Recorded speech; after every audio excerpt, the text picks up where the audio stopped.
नमस्कार दोस्तों, स्वागत है आपका हमारे YouTube चैनल राजपूत बॉय में। मैं नरेंद्र सिंह राजपूत लाया हूँ आपके लिए एक बार फिर एक नई मोटिवेशनल कहानी।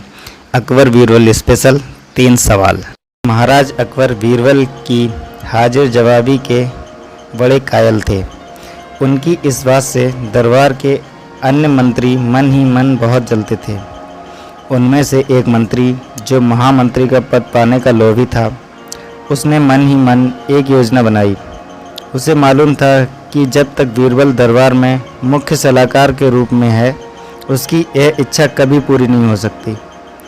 एक दिन दरबार में बादशाह अकबर ने बीरबल के हाजिर जवाबी की बहुत प्रशंसा की। यह सब सुनकर उस मंत्री को बहुत गुस्सा आया।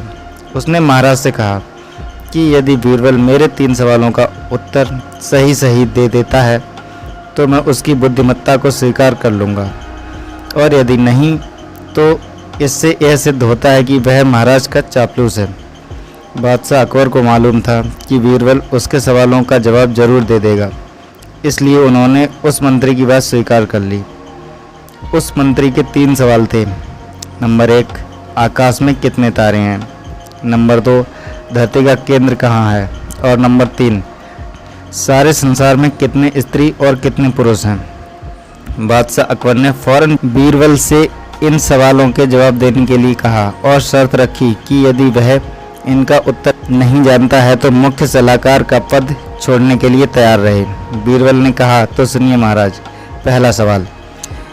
बीरबल ने दरबार में एक भेड़ मंगवाई और कहा, जितने बाल इस भेड़ के शरीर पर हैं, आकाश में उतने ही तारे हैं। मेरे दोस्त, गिनकर तसल्ली कर लो। बीरबल ने मंत्री की तरफ मुस्कुराते हुए कहा। दूसरा सवाल। बीरबल ने जमीन पर कुछ लकीरें खींची और कुछ हिसाब लगाया, फिर एक लोहे की छड़ मंगवाई और उसे एक जगह गाड़ दिया। और बीरबल ने महाराज से कहा, महाराज, बिल्कुल इसी जगह धरती का केंद्र है, चाहें तो आप स्वयं जांच लें। महाराज बोले, ठीक है, अब तीसरे सवाल के बारे में कहो।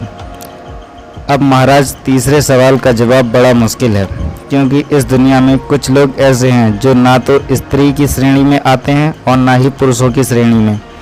उनमें से कुछ लोग तो हमारे दरबार में भी उपस्थित हैं, जैसे कि यह मंत्री जी। महाराज, यदि आप इनको मौत के घाट उतरवा दें तो मैं स्त्री पुरुष की सही संख्या बता सकता हूँ। अब मंत्री जी सवालों का जवाब छोड़कर थर-थर काँपने लगे और महाराज से बोले, महाराज, बस, मुझे मेरे सवालों का जवाब मिल गया है। मैं बीरबल की बुद्धिमानी को मान गया हूँ।